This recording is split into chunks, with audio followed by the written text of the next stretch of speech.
एक बार फिर आप सभी के सामने, जैसा कि आप सभी जानते हैं, मानस कार्की फ्रॉम उत्तराखंड।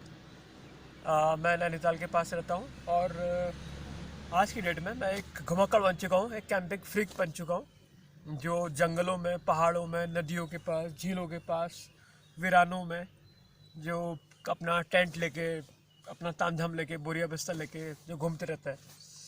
और थोड़ा बहुत मैं कुछ अपने एक्सपीरियंस शेयर करता हूँ कैंपिंग के विषय में, कि क्या करना चाहिए, क्या नहीं करना चाहिए, सेफ्टी पॉइंट्स क्या होते हैं, आपके साथ में क्या चीज़ें होनी चाहिए। और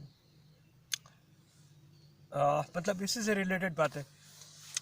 हमने जब ये टेंट लिया था डिकैथलॉन का, हमने ये टेंट लिया था, तो एक्चुअली मुझे भी नहीं मालूम था कि मैं इस टेंट को उत्तराखंड की इतनी पहाड़ियों पर मैं इसको प्लेस करूँगा। अभी मैं 4 से ज़्यादा राज्यों में मैं इसको लगा चुका हूँ, जिसमें कर्नाटका भी है, उत्तराखंड भी है, गोवा भी है और कुछ एक जगह और है।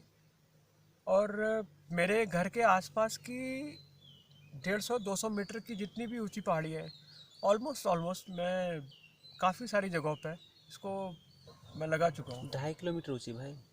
2.5 किलोमीटर ढाई नहीं, किलोमीटर ऊँची पहाड़ी पे भी हम लोग लगाए हैं। 2.5 किलोमीटर ऊंची। हाँ, जो हम लोग हिमालय दर्शन पॉइंट पे गए थे, अच्छा अच्छा वो अच्छा। दो सी लेवल से 2230 मीटर ऊंचा था। सी लेवल से 2000 230 मीटर। 230 मीटर, ये नैनीताल की बात कर रहे हैं, ठीक नैनीताल। है।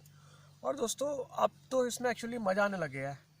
तो मुझे एक्चुअली ये जो एक्सपीरियंस होते हैं कैंपिंग के, जो लोग करना चाहते हैं, जिन लोगों ने नहीं किए हैं, जो लोग कभी जंगलों में नहीं रहे हैं, कैंपिंग एक अलग एक्सपीरियंस होता है, जो आपको होटलों में रह के या कहीं भी, आपको कहीं से आपको नहीं मिल सकता ये एक्सपीरियंस।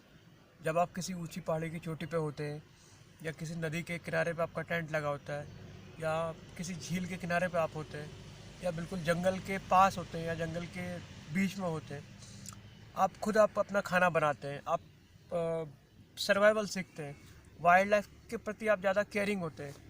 कि देखिए कैंपिंग करने और एक घुमक्कड़ होने के साथ साथ में आपके ऊपर एक जिम्मेदारी ये भी आती है कि भाई आप जहाँ जाएं वहाँ कुछ उसको जगह को ख़राब करके ना आए। आप कहीं भी जाइए, आप कुछ भी कीजिए, लोकल के लोगों से बात कीजिए, आपको जिस चीज़ की नॉलेज नहीं है, आप पहले उसकी थोड़ी नॉलेज लीजिए। जो लोग ऑलरेडी, जो एक्सपर्ट लोग हैं, बहुत अच्छे अच्छे, बहुत ग्रुप घुमक्कड़ी के ग्रुप्स हैं, आप उन लोगों से जुड़िए, उनसे बात कीजिए, उनसे सीखिए।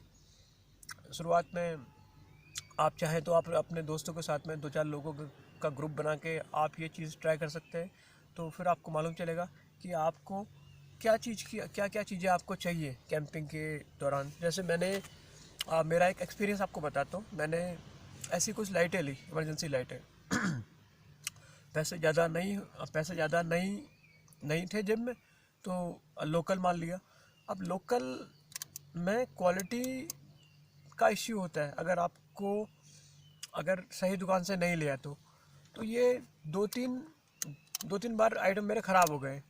अब जैसे अभी एक मेरे सिर पे ये हेडलैम्प लगा हुआ है, ये मेरे सिर पे हेडलैम्प लगा हुआ है। ये एक हमारे राजस्थान से एक घुमक्कड़ मित्र आए थे, जिनके पास ये हेडलैम्प था। तो मैंने आज से पहले ये हेडलैम्प कभी कभी यूज़ नहीं किया था, ये कभी मैंने यूज़ नहीं किया था हेडलैम्प। लेकिन ये बहुत ही एक कैंपिंग वाले के लिए बहुत अच्छी चीज़ है। जैसे कभी रात हो जाती है, मुझे टेंट लगाना पड़ता है। अब दिक्कत क्या होती है कि मैं एक हाथ से मैं टॉर्च पकड़ता हूँ और एक हाथ से मैं टेंट लगाता हूँ, तो नहीं, प्रैक्टिकल नहीं हो पाता, पॉसिबल नहीं हो पाता। तो रियलिस्टिक चीज़ें होनी चाहिए, आपके पास अच्छे अच्छे इक्विपमेंट होने चाहिए, गैजेट्स होने चाहिए। जैसे मुझे स्टार्टिंग में मेरे पास गैस चूल्हा नहीं था, गैस चूल्हा, अभी बैग में है, बैग में हाँ रखा वो हुआ है। बैग में है अभी। मैं लकड़ियों पे यूज़ करता था, जो छोटी मोटी लकड़ियाँ गिरी होती हैं। लेकिन वो गैस चूल्हा जो है बहुत ही आपका टाइम सेव करता है, बहुत इजी है। अगर आपको चाय कॉफ़ी या कुछ शॉर्ट में कुछ पोहा वोहा या अंडे, कुछ आमलेट या और भी कुछ भी बना सकते हैं आप उसमें।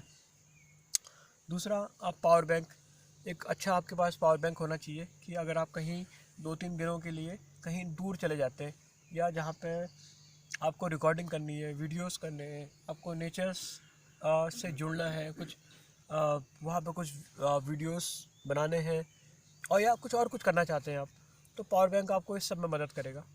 तो ठीक है, बाकी कंटिन्यू करते हैं। ये एक हमारे मित्र हैं जो जो आए हैं। अच्छा चलिए ठीक है।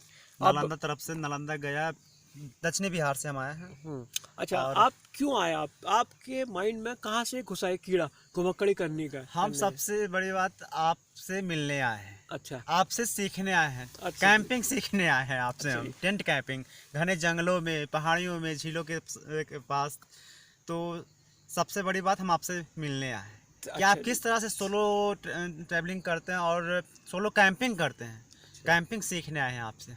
इसमें यहाँ देखिए, हाँ। यहाँ देखिए। अच्छा, तो आपने क्या सीखा? आपने बताइए जरा लोगों को। हम सबसे पहले आपसे हम कैंपिंग का तरीका सीखे हैं कि क्या क्या छोटी छोटी सावधानियां बरतनी चाहिए कैंपिंग के समय। अभी हम लोग कैंप के अंदर ही हैं। तो आज दूसरी रात है कैंपिंग इस टेंट में। कल हम लगाए थे किसी दूसरे पहाड़ पे लगाए थे, हमें एरिया उतना मालूम नहीं है नाम। Khurpatal lake view, Khurpatal lake view point. Khurpatal lake view point के पास हम कल लगाए थे। और आज हम कैची धाम जा रहे हैं। कैची धाम के पास थोड़ा सा 6 किलोमीटर पहले हम लगाए हुए टेंट पे घने जंगलों में। तो इनसे हम टेंट के बारे में सीखे, यहाँ के लोकेलिटी के बारे में सीखे और छोटी बड़ी बातें जो उत्तराखंड में के बारे में लोग नहीं जानते हैं। ये बहुत चीज़ मानस कार्की जी हमें मदद किए हैं। अच्छा जी। आपके यहाँ तो आपको जैसा आपने सोचा था जी उसके अकॉर्डिंग जा रहा है, मतलब कि कुछ ज़्यादा? जैसा हम सोचे थे उससे ज़्यादा जा रहा है। हमें मालूम था कि 86% यहाँ पर्वत है और 14% समतल एरिया है। तो हम सोच रहे थे कि सिर्फ समतल एरिया में लोग रहते होंगे, लेकिन यहाँ तो 86% पर्वत है, पहाड़ है। लोग पहाड़ों पे भी रहते हैं। तो बहुत कुछ जानने को, देखने को और सीखने को आपसे मिला हमसे। तो अब आप सोलो कैंपिंग कर लेंगे? उम्मीद है बहुत कुछ सीख चुके हैं तो कर ही लेंगे। और थोड़ा बहुत कमी है तो 2-3 दिन तो अभी आपके साथ रहेंगे ही हम। आपको छोड़ने वाले नहीं हैं जल्दी हम। चलिए ठीक है जी, ठीक है।